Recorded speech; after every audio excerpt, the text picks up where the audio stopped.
saw Emmanuel Amuneke and saw that Amuneke in that 1994 throughout till the final. Till the final. Of course. Amazing. You see, Amuneke had what Ikpeba didn't have.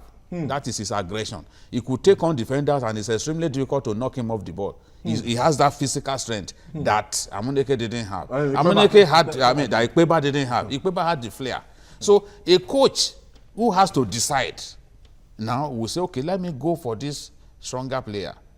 He went for him.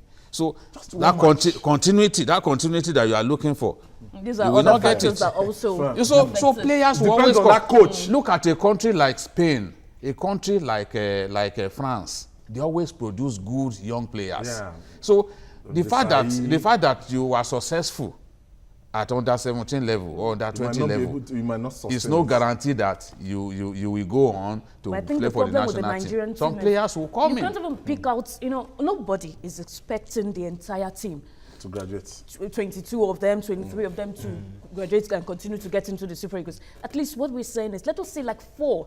Let us be able to mention 4 players that have been able to progress. What do we do? To make sure that this guys. I particularly think individual management also has a lot to play. Now, I was discussing with a colleague of mine, talking about Victor Osimhen, and I was like, what is the role now of his managers in all of this? He's a raw talent.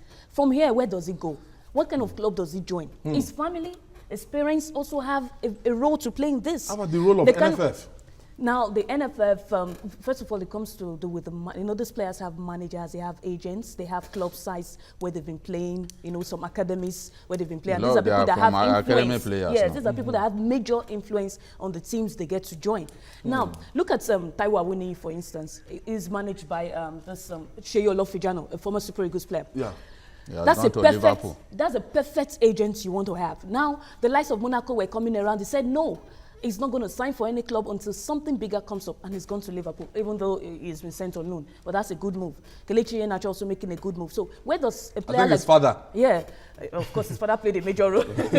Where does a player like Victor Osimhen move from here? If you move to, like Jide rightly said, if you move to clubs where you don't get developed, lower leagues, this will also affect you as a player. Before you know, you fizzle out. You won't be forgotten. Yes. And if you move look to at this Suleimani Koulibaly. Okay. Koulibaly and of course the guy, the other one, Pongal, or what's his name? Sinama Pongal. Yes.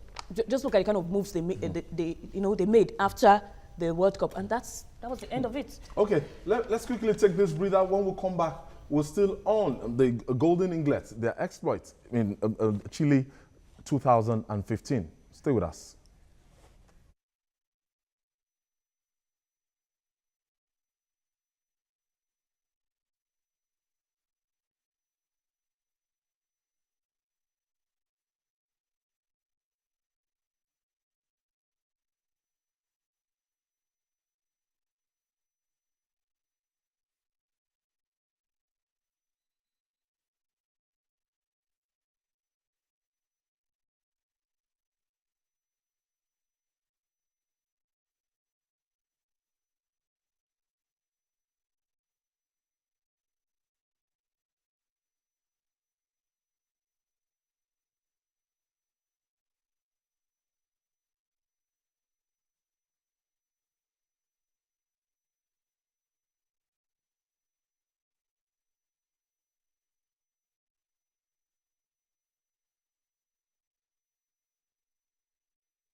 Welcome back. This is Journalists Hangout, and you're right on time. We're still talking about the exploits of that wonderful team, the Golden Eaglets. So, Dosu Joseph used to be the goalkeeper for the Olympic team. The Olympic team, 1996, one of our heroes. So let's just take you to what's the reaction to this particular exploit made by the team, Super Eagles.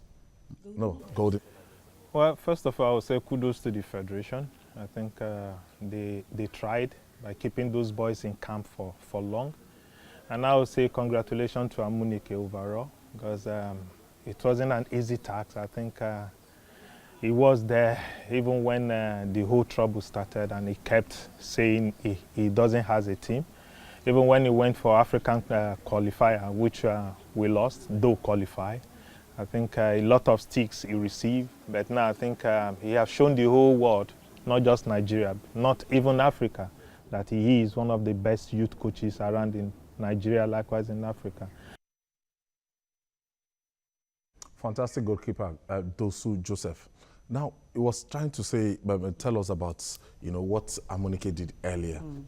Julia, you want to? Yeah, he was talking about the long campaign they had. I remember someone saying, even though that was when the whole issue of Samson Siasia came up, Samson Siasia complaining about not being paid, about the welfare of the players and all of that. And I remember NFF also saying, look at Emmanuel Amunike, he has not been paid himself and is doing well. But the person pointed out that Emmanuel Amunike was given, everything as far as preparation is concerned, camping, anywhere you want to camp. The players had long time, adequate preparation actually, and that has come out to play for this particular team. We saw them at the Suwon International, even though they came out third, but at least those were kind of preparations he had. He really tinkered this side, no doubt. Yeah, and I think it's I wanted to ask you that who, in your view, stand out in this, particular team in this competition? Victor Osimhen, of course. Victor Osimhen was, I mean, it's one thing for your team to play together and create chances, but Osimhen he's a goal scorer. He's there. You are sure and certain that and the record breaker. Anytime the ball gets to him, he will score. So I mean, for me, it stood out because we could have had all the opponents of a team that played very well, and the teamwork was good. We had a lot of chances. We had brought possession, but this young man was there all the time in the right places at the right times, scoring the goals. So I mean, and it took those goals to give us the tournament, to give us trophy. So for me, Victor Osimhen was just primus inter pares. He was the man for me. Good thing you said for you, because everybody recognizes the goal scorer. The FIFA Ballon d'Or even shows it's who scores, that seems to be awarded, that seems to be praised and recognized. But you have a different perspective. I have a different perspective, and thank God the FIFA study group also shared that perspective. Kelechi Nwankali, don't take it away from that, but he was the playmaker of that team. He shouldered the responsibility in that team as a captain, and he kept a cool head even when things looked a bit difficult. We saw him marshal the midfield. He's your typical, as in holding midfielder, attacking midfielder, is what you call the midfield enforcer. If you don't have that, if the midfield is that's the engine room of the team. If you don't have such an enforcer in your midfield, forget it. It's not all about the goals. You saw Kelechi Nwankali falling back so many times yesterday. The Malians seem to be very strong. Only Kelechi, in my own view, stood up to those Malians.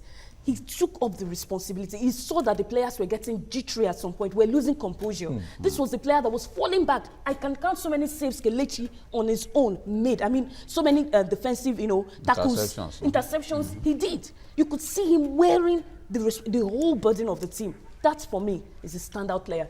Osimhen, you give it to him, but I think the call was right. Nwankali, the best player, Osimhen, second best. I think it was perfect. That's the difference between a political analyst and a sport analyst. He was giving us that it doesn't have to, and Jide seemed to concur. Of course, I couldn't have picked Osimhen ahead of Nwankali. You see, football without the midfield is nothing. At a point yesterday, especially at the beginning of the second half, the Malians were in control of that midfield. Yes. They were first to every ball. They look stronger than the Nigerian boys. They are stronger on the tackle. Very aggressive. Stronger on the tackle. We were second best when it comes to those 50-50 balls. The only player who stood up to them, as Julius said, was Nwankali. Sometimes you will find him deep in the defense. Saving what will have been an unfortunate situation. And when you have that, it was like a natural leader in that team. Any team without a natural leader will never achieve anything. Because you need a natural leader when everyone is losing their head. Is the natural leader. Osimhen was losing his head. Is a natural leader who will stand firm and say, no, this is the way to go about this. And we also had the boy Lazarus. Lazarus reminded me of Mobi Okparaku. He was very strong. A right full back, very strong. He brought physicality to the Nigerian team, brought physicality to that defense. and you almost couldn't beat him. We also had Zachary. Zachary was also very tough in the air. He won virtually all the area balls yesterday. So we had very good players, but in my view, Wakali was my best player. I'd like to get your perspective from anywhere around the country and outside the country. Just keep the call coming and just tell me who did it for you yesterday in Golden Eaglets. Yeah. And so between Osime and Wakali, we have now, and Jide has mentioned some other names. But one thing that we are going to take away from this is that after some time, we're looking at the Super Eagles now. That these people in Atlanta '96, I think we have the likes of Ronaldo.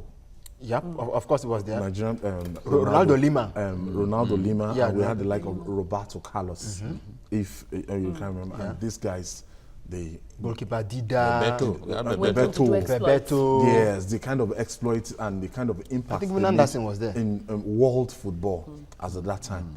And so some of our guys, they tried. Kanu Wanko, Amokachi, you know, they did what they could do, because I remember Amokachi winning the FA Cup with Everton at that particular time. 1995. Yes, even this our coach Amunike, Emmanuel Amunike entered into Barcelona team. Yeah. But one thing where I'm going to is that age, the age factor. Amunike graduated, he got to the peak of his career at the time that he was very old in age, so he couldn't play for long. Do you understand? And what we're saying now is that these guys are actually very young. He didn't play junior tournaments. No. The time he picked, I was talking about the time he picked. He didn't spend much time, you know, in Barcelona. By the time he got to the peak of his career, one thing is telling us that maybe age telling, the speed reducing over time and everything, that we don't, but this team really looks young. Jide, do you disagree? There is something that, there are two things. Okay.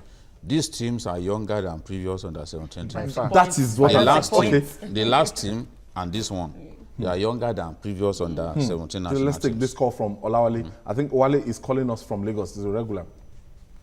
Hello, good evening. Oshun, Wale from Oshun State. Oh yes, Wale from Oshun. Yes. Wale from Oshun. All right. Good evening. Thank you for joining us. Well done for the good job. Thank you. The team is fantastic team. They give us good outing, and we congratulate the team and the coach. My outstanding player is Wakali, Zachary, and Lazarus. Thank you. Wakari, Zachary, and Lazarus. Those ones that I didn't mention. So we're talking about age. Now, what I'm saying, two things have happened. You are no longer allowed to play players who had been playing for club football. Club football. The Ugbade set were players who had played club football for years. We had Fatah Atere, who had been playing for International Bank of West Africa. We had Julius Agawa.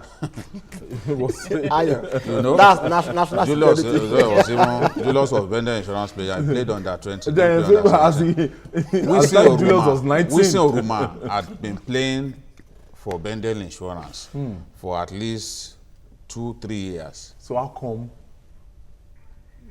They will say that, okay, we came from secondary school, he had been in the team. But what they have done now is to say, okay, you can only play at this cadet level if you belong to an academy. So you will see that the last team, the team that won in UAE, none of those players was playing for any league club. You know, very so important. Chances are, and these kind of scandals we used to have in the past, whereby someone would say, oh, what's his name? Mikel had played for Gibrox for 2 years, 3 years. That would not happen.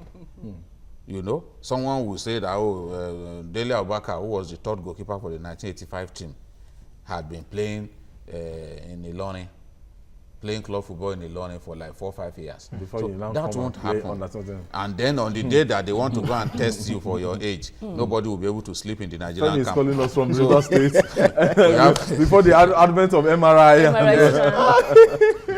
Femi is calling us from River State. Femi, thank you for joining us. Hello. Hello, Femi. Thank you. Thanks, Femi. Yeah, hello. How you doing? Very well, thank you. Yeah, God bless you guys there. Thank you. God bless you I too. always enjoy your program. Thank you. You take care.